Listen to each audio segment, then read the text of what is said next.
बालीपाटना block Congress तरफ खोर्धा जिला सभापति चयन सभा अनुष्ठित। बालीपाटना ब्लॉक कांग्रेस तरफ खोर्धा जिला सभापति चयन सभा पूर्वतन बालीपाटना ब्लॉक सभापति बटकृष्ण राउतराय नेतृत्व में विश्वनाथपुर मंडप ठारे आयोजित होता।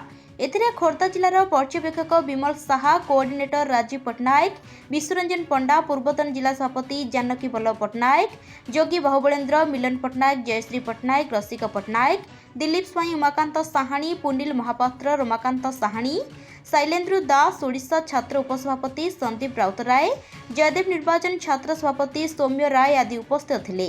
आगामी दिन में किपरि संगठन मजबूत हेबो एहा उपरे आलोचना करथिले। Bureau report Jaydev news. Sub block रे बालीपाटना ब्लॉक तला सकाळ बालीपाटना ब्लॉक कार्यकाल तला जेको टाइम टिके लेट होला 4:30 बजे आपण मान समस्त धैर्य सह अपेक्षा करछि। हमर विभाग को